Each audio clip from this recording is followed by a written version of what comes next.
31 دسمبر کی رات پوری دنیا میں جتنی شراب اس رات میں پی جاتی ہے شاید سال کے 362 دنوں میں کبھی نہیں پی جاتی. جتنا زنا اس ایک رات میں ہوتا ہے, جتنا ناچ گانا اس ایک رات میں دیکھا جاتا ہے, شاید سال کے کسی دن میں اتنا نہیں دیکھا جاتا ہے. ایک اور اینٹ گر گئی دیوار حیات سے, ناداں یہ کہہ رہا ہے نیا سال مبارک.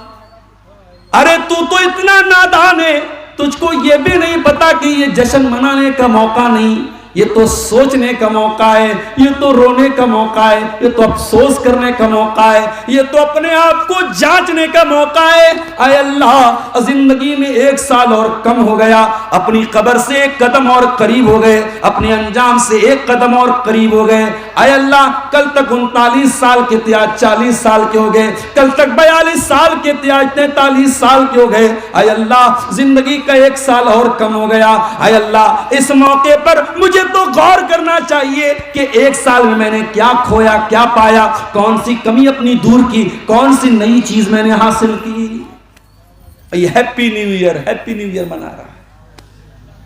ایک نظم بڑی اچھی تھی نئے سال پر, موڈ بنا ہے تو سنا ہی دیتا ہوں.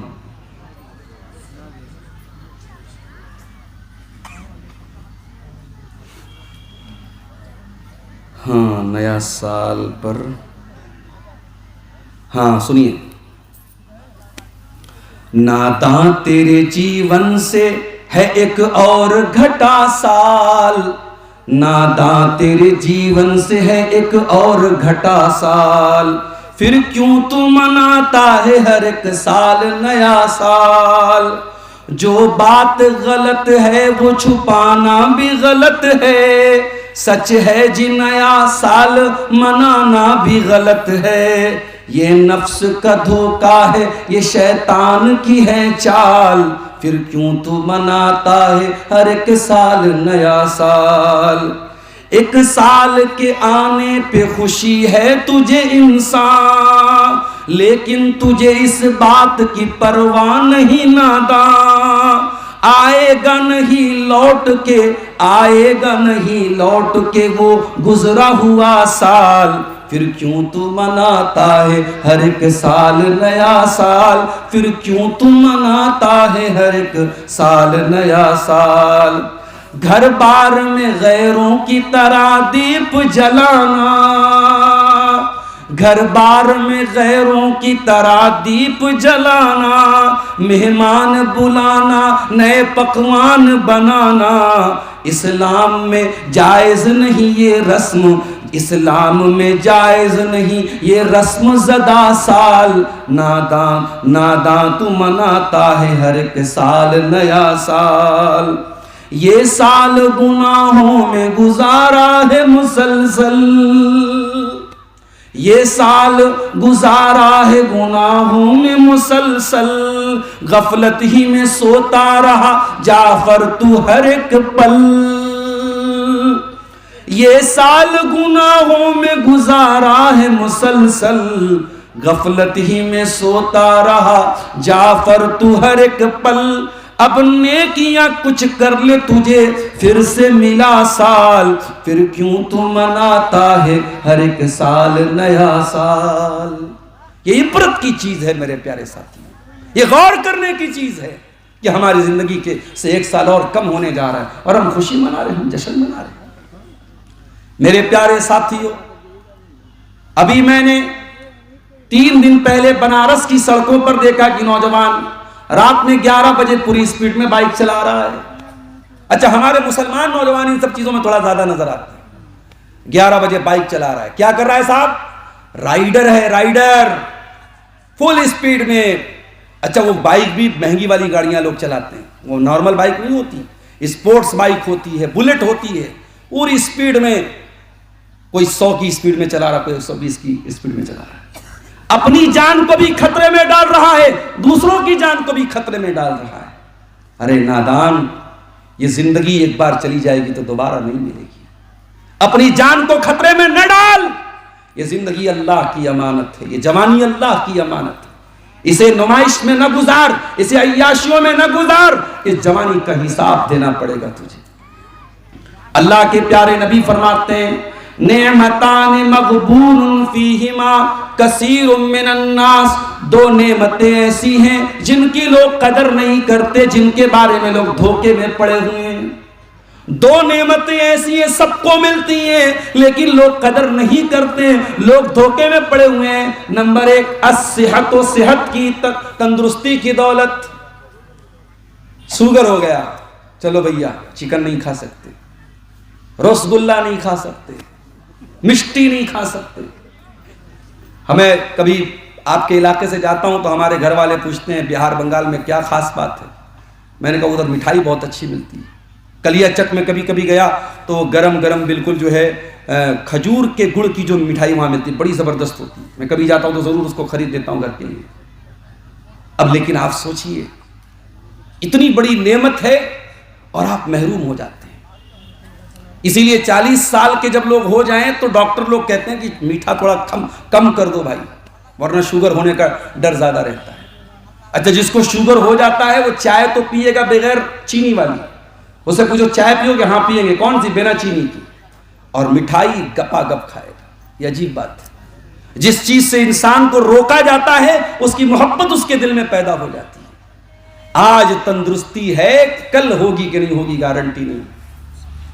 ارے آپ اپنی زندگی پر غور کیجئے، جب آپ 30 سال کے تھے جو انرجی آپ کے بدن میں تھی 35 سال میں وہ انرجی نہیں ہے، 40 سال میں اور کم ہو گئی، 45 سال میں اور کم ہو گئی۔ انسان جیسے جیسے آگے بڑھتا ہے زندگی ڈھلان پہ چلی جاتی ہے۔ آج صحت کی حالت ہے، آج تندرستی کی حالت ہے۔ آج سورا ڈانگی میں جلسہ ہے، آپ 40 کلومیٹر بائک چلا کے چلے آئے، 50 سال کے ہو جائیں گے نہیں چلا کے آ پائیں گے۔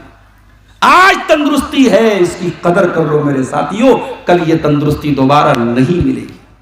اور دوسری نعمت کیا ہے؟ الفراغ، ٹائم کی نعمت ہے، سمے کی نعمت ہے۔ انسان کی سب سے بڑی پونجی اس کا سمے ہے، اور اسی لیے اللہ نے قرآن میں سمے کی قسم کھائی ہے۔ کہیں فرمایا والفجر، فجر کی قسم، کہیں فرمایا والعصر، عصر کی قسم، زمانے کی قسم، کہیں فرمایا واللیل اذا یغشا، رات کی قسم، کہیں فرمایا والنہار اذا تجلی، دن کی قسم، کہیں فرمایا والضحیٰ، چاشت کے وقت کی قسم۔ اللہ نے ٹائم کی قسم کھائی ہے یہ بتانے کے لیے کہ سمے بہت قیمتی ہے۔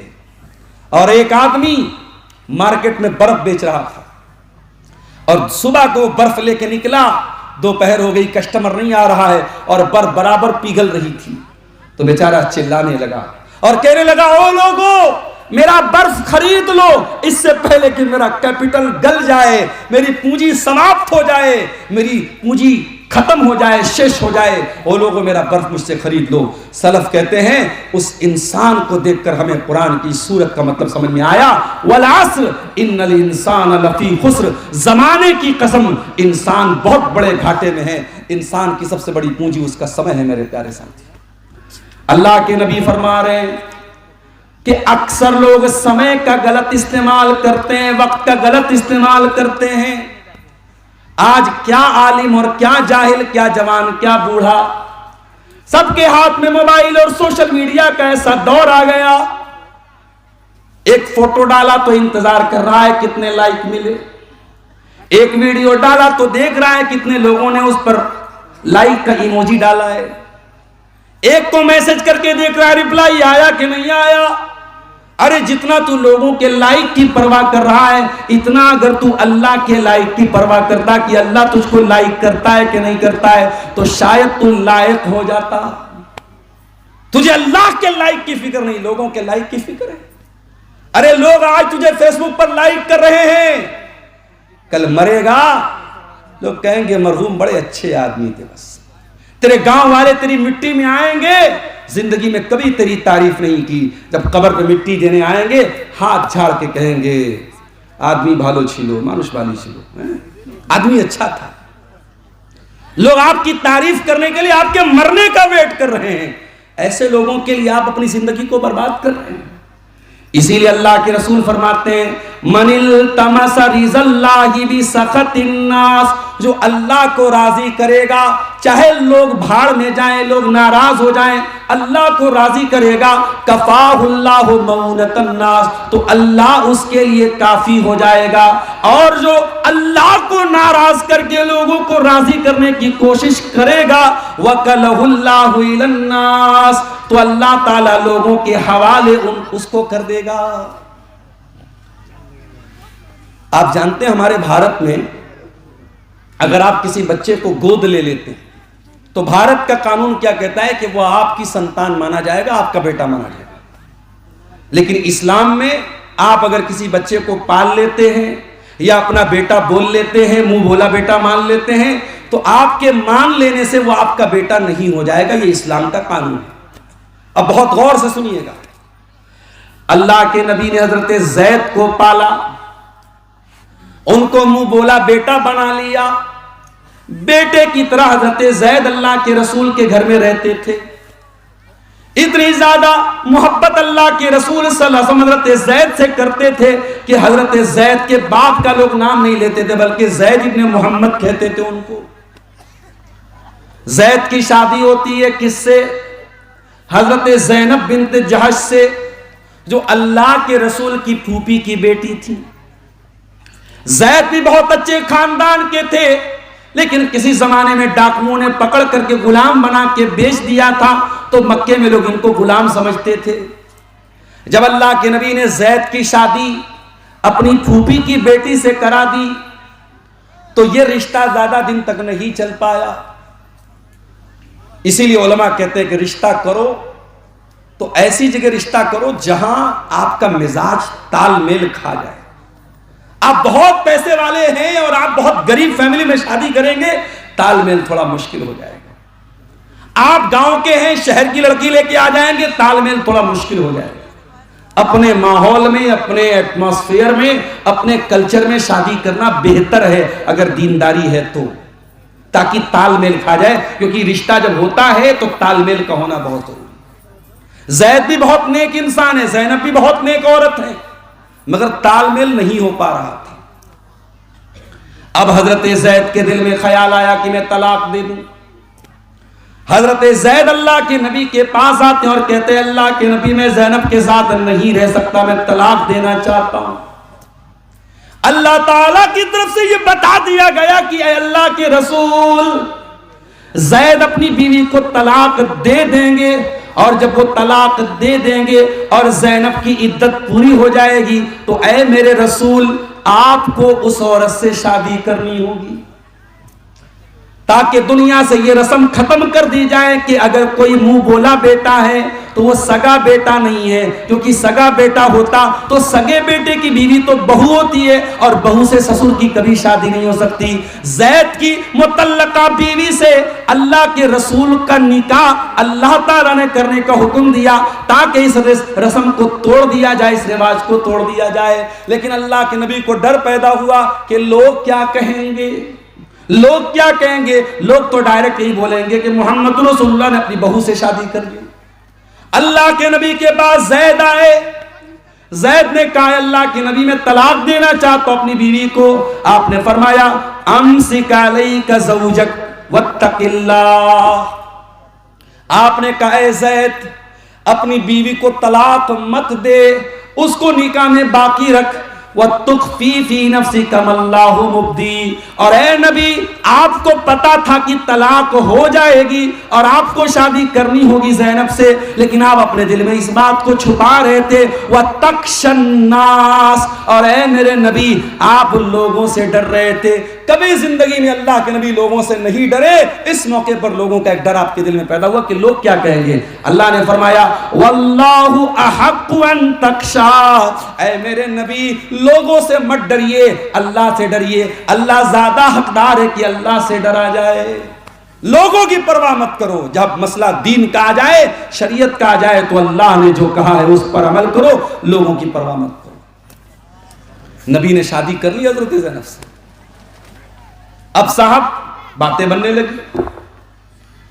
اس کے پہلے حضرت زینب کے پہلے اللہ کے رسول کے نکاح میں آلریڈی 4 بیویاں تھیں، زینب 5ویں بیوی تھی۔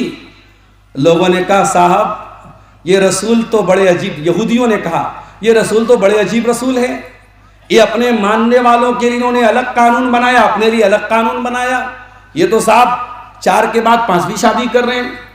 ایک اعتراض کیا لوگوں نے، پھر دوسرا اعتراض کیا کہ چلو ٹھیک ہے یہ رسم بہت غلط تھی، تو اس رسم کو توڑنا ضروری تھا تو رسول نے ہی کیوں توڑا، کوئی اور توڑ دیتا۔ اور پھر تیسرا سوال کہ نبی نے اپنی بہو کی سے شادی کر لی، اپنے بیٹے کی بیوی سے شادی کر لی۔ اللہ نے ایک آیت میں تینوں سوالوں کا جواب دے دیا۔ کون سی آیت؟ سورہ احزاب کے اندر آیت اتاری گئی، ما کان محمد ابا احد من رجالکم، او لوگو محمد صلی اللہ علیہ وسلم کسی مرد کے باپ نہیں ہے، ان کی اولاد میں کوئی مرد نہیں ہے، ان کے تو سارے بچے بچپن میں انتقال کر گئے، ان کے اولاد میں کوئی لڑکا جو ہے نہیں ہے جو جوان ہو کر کے مرد بنا ہو، محمد صلی اللہ علیہ وسلم کسی مرد کے باپ نہیں ہے۔ آج ہمارے یہاں لوگ کہتے ہیں صاحب اس کو لڑکا نہیں ہوا، اس کی تو نسل نہیں چلے۔ ارے اگر کسی کو صرف لڑکیاں ہیں وہ دل چھوٹا نہ کرے، جس کے صرف لڑکے ہیں وہ بہت خوش نہیں ہے۔ دنیا میں آپ کی اولاد نیک ہونا چاہیے میرے ساتھی۔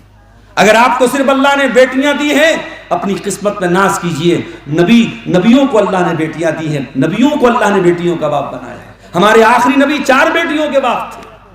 تو بیٹی اگر ہے تو دل مت چھوٹا کرو میرے بھائی، بیٹا ہے تو بہت اچھی بات ہے، بیٹا نہیں ہے کوئی بات نہیں، اس میں کوئی خرابی کی بات نہیں، کوئی کمی کی بات نہیں۔ فرمایا ما کان محمد ابا احد من رجالکم، محمد صلی اللہ علیہ وسلم کسی مرد کے باپ نہیں ہے، ولکن رسول اللہ، بلکہ وہ اللہ کے رسول ہیں۔ جب وہ اللہ کے رسول ہیں تو کان کھول کے سن لو، تمہارے لیے جو نیم بنائے گا کہ 4 سے زیادہ تم شادی نہیں کر سکتے، محمد رسول اللہ اللہ کے رسول ہیں، اللہ تعالیٰ ان کو اس نیم سے چھوٹ بھی دے سکتا ہے، تمہیں اس پر کوئی اعتراض کا ادھیکار نہیں ہے۔ وَلَٰكِن رسول اللہ، وہ اللہ کے رسول ہیں، وَخَاتَمَ النَّبِيِّينَ، اور وہ آخری نبی ہیں، ان کے اوپر سارے دین کو مکمل کر دیا گیا ہے، ان کو آخری نبی بنا کے بھیجا گیا ہے۔ اگر وہ رسم و رواج کو نہیں توڑیں گے تو کون توڑے گا؟ میرے پیارے ساتھیوں، نبی نے جب لوگوں کی پرواہ نہیں کی تو تم لوگوں کی پرواہ کیوں کرتے؟ اپنی زندگی کو اللہ اور اس کے رسول کے طریقے پر گزارو۔ لوگ کیا کہتے ہیں اس کے چکر میں مت پڑو، لوگ آپ کی تعریف کرنے کے لیے آپ کے مرنے کا انتظار کرتے ہیں۔ اور یہ دنیا، یہ بڑی ظالم دنیا ہے میرے ساتھی۔ آج جمعہ کا دن تھا، سورہ اعلیٰ کی تلاوت آپ نے جمعہ کی نماز میں سنی ہوگی، سورہ اعلیٰ کی آیت بھی آپ کے کانوں سے ٹکرائی ہوگی، بل تؤثرون الحیات الدنیا والآخرۃ خیر وابقی۔ میرے بندو تم دنیا کی زندگی کو سب کچھ سمجھتے ہو، جبکہ آخرت کی زندگی زیادہ بہتر اور زیادہ باقی رہنے والی ہے۔ نہ دنیا کی دولت ہمیشہ رہنے والی ہے، نہ دنیا کی عورت تمہارے ہمیشہ کام دینے والی ہے، نہ دنیا کی تندرستی ہمیشہ رہنے والی ہے، نہ دنیا کا مال ہمیشہ تمہارے کام آنے والا ہے، نہ دنیا کی زمین اور جائیداد ہمیشہ تمہارے کام آنے والی ہے۔ جیسے ہی انتقال ہو جائے گا، دل کی دھڑکن بند ہو جائے گی، ساری زمین جائیداد تمہارے وارثوں کی ہو جائے گی، اولاد کی ہو جائے گی، بیوی کی ہو جائے گی۔ تم تو خالی ہاتھ دنیا سے جاؤ گے، 2 گز زمین میں تم کو دفنایا جائے گا، تم کو کفن کے سفید کپڑے میں کفنایا جائے گا، اور اس کفن میں کوئی پاکٹ بھی نہیں ہوگا، کوئی نوٹوں کی گڈی لے کے نہیں جاؤ گے، کوئی کرنسی لے کے نہیں جاؤ گے، کوئی چیک بک لے کے نہیں جاؤ گے، خالی ہاتھ دنیا سے جاؤ گے۔ ایک صاحب نے ایک دن مسئلہ پوچھا، مولوی صاحب گھر میں ابا کا انتقال ہو گیا ہے، اور انتقال کے بعد جب میت کو نہلانا ہوتا ہے تو میت کے باڈی پر جو کپڑا ہوتا ہے شریر پر وہ تو اتار نہیں سکتے، تو اس کو کینچی سے کاٹ دیتے ہیں۔ تو کہا کہ مولوی صاحب اس کپڑے کا کیا کریں؟ میں نے کہا بھائی وہ کپڑا اب تو استعمال کے لائق تو نہیں ہے، کاٹا جا چکا ہے اس کو، تو اس کپڑے کو آپ کہیں پھینک دیجئے، ڈسٹرائے کر دیجئے، نشٹ کر دیجئے۔ اس کپڑے سے کوئی تبرک حاصل تھوڑی کرنا ہے، اور وہ کپڑا کوئی منحوس کپڑا بھی نہیں ہے، آپ چاہیں تو اس کو رکھ لیں اگر کوئی کام کی چیز، ورنہ پھینک دیجئے، کوئی مسئلہ ہی نہیں ہے اس کا۔ لیکن آپ سوچو میرے پیارے ساتھی، آج ہماری عورتیں بڑے شوق سے اپنی سہیلیوں کو بتاتی، اپنی دیورانی جیٹھانی اپنی دیورانی کو بتاتی، دیکھ میرے پاس اتنی ساڑی ہے، اتنے سوٹ ہیں، اتنا جو ہے میرے پاس فلاں کپڑا ہے. ہائے ہائے ہائے. اور انسان مرتا ہے تو اتنا مجبور ہے کہ اس کی باڈی سے کپڑا کینچی سے کاٹ کے اتارا جا رہا ہے. اے انسان، تو صرف اپنی موت پر غور کر تو شاید تو دنیا سے دل لگانا چھوڑ دے گا. دنیا میں آپ نہانے جاتے ہیں، جاڑے کا موسم آیا، گیزر لگا دیا ہے. میں کہیں جاتا ہوں اس سردی کے موسم میں تو لوگوں باتھ روم میں بھائی گیزر لگا ہے، نہیں لگا تو گرم پانی لاؤ، ٹھنڈے پانی سے نہیں نہا سکتے. سفر میں گلا بیٹھ جائے گا، سردی زکام ہو جائے گی، تقریر کرنا ہے. اللہ اکبر. مرنے کے بعد کون پوچھتا ہے بھائی؟ مرنے کے بعد کون پوچھتا ہے کہ گرم پانی سے نہانا ہے کہ ٹھنڈے پانی سے نہانا ہے؟ زندگی بھر ہمیشہ گیزر کے پانی سے نہاتا رہا. آج نہلانے والا نہیں پوچھ رہا ہے کہ تجھے ٹھنڈے سے نہلاؤں کہ گرم سے نہلاؤں. دنیا میں اپنے پسند کے صابن سے نہاتا رہا، لائف بوائے سے نہاتا رہا، ڈف سے نہاتا رہا، بال پر پسند کا شیمپو لگاتا رہا، چہرے پر فیس واش لگاتا رہا، داڑھی پر سیرم لگاتا رہا، باڈی پر لوشن لگاتا رہا. آج مرنے کے بعد تجھے دوسرے نہلا رہے ہیں. کوئی تیری گندگی صاف کر رہا ہے، کوئی تیرے بدن پہ پانی ڈال رہا ہے، کوئی تجھے کفن کا کپڑا کفنا رہا ہے. اور نہلانے کے بعد، کفنانے کے بعد اپنی فارچونر پہ چلنے والا، اپنی روف ٹاپ والی گاڑی سے سر نکال کے دنیا کو اپنی شان شوکت دکھانے والا، آج جب مر گیا ہے، جنازہ نکلا ہے تو 4 لوگوں کے کندھے پہ سوار ہو کے قبرستان جا رہا ہے اور دنیا کو یہ پیغام دے رہا ہے، ہو لوگوں بہت میں نے زندگی گزار لی، اب اپنا عمل لے کر کے اللہ کے پاس جا رہا ہوں، اپنی نیکی لے کے اللہ کے پاس جا رہا ہوں، اپنا گناہ لے کے اللہ کے پاس جا رہا ہوں. اب نہ قبر میں تم میرے کام آؤ گے، نہ قیامت کے دن تم میرے کام آؤ گے. قبر میں اتارا جا رہا ہے، بیٹے کی آنکھوں سے آنسو بہ رہے ہیں، باپ کا جنازہ ہے. بھائی کی آنکھوں سے آنسو بہ رہے ہیں، بھائی کا جنازہ ہے. مگر بھائی اپنے باپ کے ساتھ قبر میں اپنے بھائی کے ساتھ سونے کو تیار نہیں ہے. بیٹا اپنے باپ کے ساتھ جنازے کے ساتھ سونے کو تیار نہیں ہے. ارے سونا تو بہت دور کی بات ہے، 24 گھنٹے سے زیادہ کوئی ڈیڈ باڈی نہیں رکھتا ہے، کوئی شریر کو نہیں رکھتا ہے. ارے جلدی سے دفنا دو ورنہ باڈی میں سے مہک آنے لگے گی، بدبو آنے لگے گی. اور جس حساب سے آن لائن کا دور چل رہا ہے، میرا جملہ نوٹ کر لیجئے، آنے والے 10-20 سالوں کے بعد یہ بھی ہوگا، باپ کا انتقال ہوگا، بیٹا فون کرے گا آن لائن، ہاں بھائی آ جاؤ، کفنا دو دفنا دو میری جان چھوٹے. وہ دور بھی آنے والا ہے، سب آن لائن ہوگا تو باپ کا جنازہ بھی آن لائن کروایا جائے گا. کوئی امام صاحب پیسہ لے کے جنازہ پڑھا دیں گے، کوئی قبر بنانے والا قبر میں، بیٹا بس گھر میں بیٹھ کے دعا کر دے گا. وہ پتہ نہیں دعا بھی کرے گا کہ نہیں کرے گا. اسی لیے میں کہتا ہوں اپنی اولاد میں سے کسی ایک بچے کو عالم بناؤ. اتر پردیش میں ایک جگہ ہے مبارک پور، وہاں ایک جنازے میں گیا، وہاں ایک بہت بڑے مولانا کا جنازہ تھا، مولانا فضل حق مبارک پوری.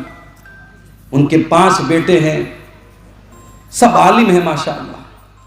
باپ کا جنازہ آیا، ہر بیٹا اس قابل ہے کہ باپ کا جنازہ پڑھا سکتا ہے. بڑے بیٹے نے جنازے کی نماز پڑھائی. وہ منظر دیکھ کر میرا دل باغ باغ ہو گیا کہ اللہ، ایسا بھی جنازہ ہوتا ہے کہ ہر بیٹا اس قابل ہو کہ باپ کی جنازے کی نماز پڑھا سکے. میرے بھائیوں، ہو سکے تو اپنے کسی ایک بچے کو تو اس قابل بناؤ. انجینئر تو بہت سے بن جائیں گے، ڈاکٹر تو بہت سے بن جائیں گے، لائر تو بہت سے بن جائیں گے. ایک بیٹا تو ایسا بناؤ کہ جب تمہارا انتقال ہو تو بیٹا کھڑا ہو کر کے آپ کی جنازے کی نماز تو پڑھ سکے.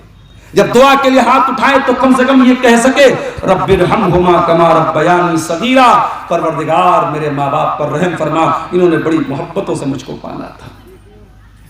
میرے پیارے ساتھیوں، مرنے والا قبر میں چلا گیا، مٹی دینے والے گھر جا چلے گئے. 2 فرشتے آتے اس کے پاس، ایک کا نام منکر اور ایک کا نام نکیر ہے. وہ دونوں فرشتے میت کو کے اندر دوبارہ روح ڈالتے ہیں اور میت کو بٹھاتے ہیں اور 3 سوال کرتے ہیں. من ربو کا، تیرا رب کون ہے؟ من نبیوں کا، تیرے نبی کون ہے؟ ماں دینوں کا، تیرا دین کیا ہے؟ یہ 3 سوال قبر میں ہر مردے سے پوچھا جائے گا.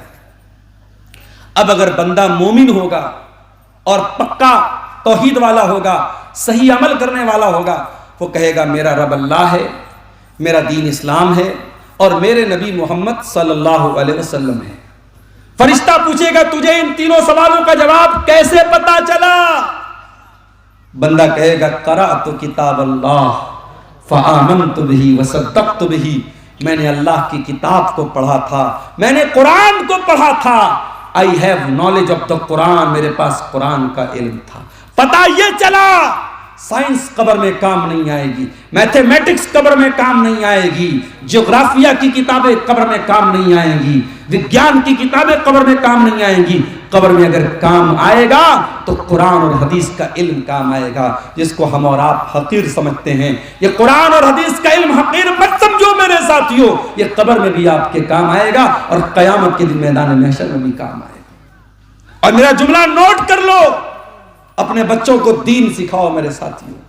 آنے والا دور بہت نازک ہے، کفر اور ارتداد کی ایسی لہریں چلیں گی، آپ کو اپنے بچوں کو بچانا مشکل ہو جائے گا. یہ سوشل میڈیا میں جو پیلے پڑے ہیں آپ کے بچے، 20 سال بعد آنے والی جو نسل ہوگی وہ سوشل میڈیا کی پیداوار ہوگی. وہ رات دن یوٹیوب دیکھنے والی، انسٹاگرام چلانے والی وہ نسل ہوگی. وہ نسل اللہ کو مانے گی کہ نہیں مانے گی؟ وہ قیامت کو مانے گی کہ نہیں مانے گی؟ ہر بات پر کوسچن کرنے والی نسل کوسچن کرے گی اللہ کون ہے؟ ہم نے تو اللہ کو نہیں دیکھا. اگر کوئی اللہ ہے تو دکھائی کیوں نہیں دیتا؟ فرشتے ہیں تو دکھائی کیوں نہیں دیتے؟ وہ نہیں مانے گا قیامت کے دن کو، وہ نہیں مانے گا اللہ کو، وہ نہیں مانے گا تقدیر کو. وہ دور آئے گا، اور جب وہ دور آئے گا تو ہمیں کیا کرنا ہے؟ نبی نے فرمایا لا یزال الناس یتساءلون، ایک زمانہ آئے گا لوگ بہت زیادہ سوال کریں گے، بہت زیادہ سوال کریں گے، اچھا سوال کریں گے، خراب سوال بھی کریں گے. یہاں تک کہ یہ بھی سوال کیا جائے گا خلق اللہ کل شیء، ہر چیز کو اللہ نے پیدا کیا. فمن خلق اللہ، تو اللہ کو کس نے پیدا کیا؟ Who created Allah? Allah created everything. Then who created اللہ؟ اللہ نے ہر چیز کو پیدا کیا، تو اللہ کو کس نے پیدا کیا؟ یہ کوسچن دماغ میں آئے گا. جب یہ کوسچن دماغ میں آئے تو پیارے رسول نے کیا کہا؟ فَلْيَتَعَوَّذْ بِاللَّهِ، اللہ سے، اللہ کی پناہ طلب کرو شیطان مردود سے. یہ سوال تمہارے دماغ میں ڈالنے والا شیطان مردود ہے، تم فوراً اعوذ باللہ من الشیطان الرجیم پڑھو اور یہ خیال اپنے دماغ سے نکال دو. وہ دور آنے والا ہے میرے ساتھی. بچا لو اپنی آنے والی نسلوں کو. بچوں کو کاروبار سکھاتے ہو، بچوں کو کھیتی سکھاتے ہو، بچوں کو بزنس سکھاتے ہو، بچوں کو پیسہ کمانا سکھاتے ہو، بچوں کو یہ بھی سکھاؤ اللہ کون ہے. اور جب بچے یہ جان جائیں گے اللہ کون ہے تو انشاءاللہ وہ گناہ کے قریب نہیں جائیں گے. جس کو یہ پتہ لگ جائے اللہ کون ہے وہ پاپ نہیں کرے گا، وہ گناہ نہیں کرے گا. کسی نے مجھے بتایا کہ سورا ڈانگی کے جلسے میں CCTV کیمرہ لگا ہے. کیوں لگا ہے بھائی CCTV کیمرہ؟ اسی لیے تو لگا ہے کہ کوئی اپریہ گھٹنا نہ ہو، کوئی غلط اگر واقعہ ہوتا ہے تو کیمرے میں ریکارڈ ہو جائے گا، پکڑا جائے گا جس نے غلط کام کیا ہے. دنیا میں کیمرہ لگا ہے تو گھٹنائیں نہیں ہوتی ہیں، اپرادھ نہیں ہوتا ہے. آج دیکھیے دلی میں کوئی گھٹنا ہوتی ہے کیمرے میں ریکارڈ ہو جاتی ہے، ہر جگہ سڑکوں پر کیمرے لگ گئے ہیں. اگر دنیا کے لگے ہوئے کیمرے سے اپرادھ کم ہو سکتا ہے تو جس کے دل میں اللہ کے کیمرے کا ڈر پیدا ہو جائے. اللہ کا کیمرہ بھی تو لگا ہے ہر جگہ. یعلم خائنۃ الاعین وما تخفی الصدور، اللہ تمہاری آنکھوں کی چوری کو بھی جانتا ہے، تمہارے دل کے بھید کو بھی جانتا ہے. انہ علیم بذات الصدور، وہ تمہارے سینوں میں چھپے ہوئے بھید کو بھی جانتا ہے. الم یعلم بان اللہ یرا، اے انسان کیا تو نہیں جانتا اللہ سب دیکھ رہا ہے. ما یلفظ من قول الا لدیہ رقیب عتید، تیرے زبان سے جو لفظ نکلتا ہے ایک فرشتہ سب ریکارڈ کر رہا ہے. وَإِنَّ عَلَيْكُمْ لَحَافِظِينَ كِرَامًا كَاتِبِينَ يَعْلَمُونَ مَا تَفْعَلُونَ. او لوگو، ہم نے تمہاری ایکٹیویٹیز کو ریکارڈ کرنے کے لیے کرامن کاتبین کو مقرر کر دیا ہے جو تمہاری ایک ایک ایکٹیویٹی کو لکھ رہے ہیں. فرشتے سب ریکارڈ کر رہے ہیں میرے ساتھ. اللہ کا کیمرہ، اس کا ڈر جب آپ کے بچے کے اندر پیدا ہوگا وہ آٹومیٹک گناہوں سے بچے گا. اسی لیے حضرت لقمان اپنے بچے سے کہتے ہیں یا بنیا انہا ان تک مثقال حبۃ من خردل فتکن فی صخرۃ او فی السماوات او فی الارض یأت بها اللہ. اے میرے بچے، ایک رائی کے دانے کے برابر بھی کوئی چیز ہوگی، آسمانوں میں کہیں ہوگی، زمین میں کہیں ہوگی، کسی چٹان کے اندر ہوگی، اللہ اس کو سامنے لے آئے گا. اللہ سے کیسے بچ پاؤ گے میرے پیارے ساتھی؟ ایک صحابی اللہ کے نبی کے پاس آئے. اے اللہ کے رسول، میرے کچھ غلام ہیں، میں ان کو مارتا ہوں، پیٹتا ہوں. آپ نے پوچھا کیوں مارتے ہو؟ کہا اے اللہ کے نبی بڑی بدتمیزی کرتے ہیں، بڑی بدتمیزی کرتے ہیں، بڑی نافرمانی کرتے ہیں، جب میری نافرمانی کرتے میں مار دیتا ہوں. اے اللہ کے نبی، اپنے غلاموں کو میں مار دیتا ہوں، پیٹ دیتا ہوں، مجھے عذاب تو نہیں ہوگا؟ آپ نے فرمایا اے میرے صحابی، جو تیرے غلام تیری نافرمانی کرتے ہیں، قیامت کے دن اس کو بھی کیلکولیٹ کیا جائے گا، اس کو بھی تولا جائے گا، اس کو بھی ناپا جائے گا، اور تو جو سزا دیتا ہے اس کو بھی کیلکولیٹ کیا جائے گا. اگر ان کی نافرمانی زیادہ ہوگی اور تیری سزا کم ہوگی تو تجھے فائدہ ہوگا، تجھے ان کی نیکی تجھ کو مل جائے گی، تیرے کچھ گناہ معاف ہو جائیں گے. لیکن اگر تیرے غلاموں نے جو نافرمانی کی ہے، اگر ان کی نافرمانی کم تھی اور تیری سزا زیادہ تھی تو اے میرے صحابی پھر ان کے گناہ تیرے اوپر لاد دیے جائیں گے، تیری نیکیاں ان کو دے دی جائیں گی. صحابی رونے لگے. اے اللہ کے نبی، میں سزا دیتا ہوں، ناپ کے تو نہیں دیتا، تول کے تو نہیں دیتا. اے اللہ کے رسول، مجھے سمجھ میں نہیں آ رہا ہے میں کیا کروں.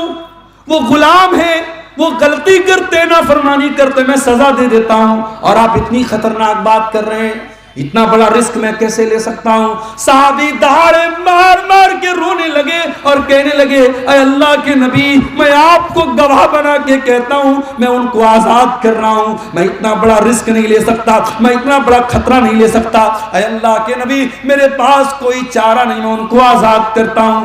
آپ نے فرمایا اے میرے صحابی، کیا تو نے قرآن کی یہ آیت نہیں پڑھی وَنَزَعُ الْمَوَازِينَ الْقِسْطَ لِيَوْمِ الْقِيَامَةِ، ہم قیامت کے دن انصاف کا ترازو رکھیں گے، فَلَا تُظْلَمُ نَفْسٌ شَيْئًا، اور قیامت کے دن کسی کے ساتھ کوئی ظلم نہیں ہوگا. وَإِن كَانَ مِثْقَالَ حَبَّةٍ مِّنْ خَرْدَلٍ أَتَيْنَا بِهَا، ایک رائی کے دانے کے برابر بھی کوئی چیز ہوگی تو سامنے آ جائے گی. میرے نوجوانوں، وہ چیز آپ کے اندر تبھی پیدا ہوگی جب آپ اللہ کو جانیں گے. اور اسی لیے قرآن کہتا ہے انما یخشی اللہ من عبادہ العلماء، اللہ سے حقیقت میں وہ ڈرتے ہیں جو علماء ہوتے ہیں. علماء کا مطلب صرف وہی لوگ نہیں جن کے پاس مدرسوں کی ڈگری ہو، آپ بھی علماء میں شمار ہو سکتے ہیں. دنیا آپ کو عالم نہ مانے، لیکن اگر آپ اللہ کو جانیں گے، اللہ کی صفات کے بارے میں جانیں گے، تو جتنا آپ اللہ کو جانیں گے اتنا آپ کے دل میں اللہ کا ڈر پیدا ہوگا. انما یخشی اللہ من عبادہ العلماء، اللہ سے اس کے بندوں میں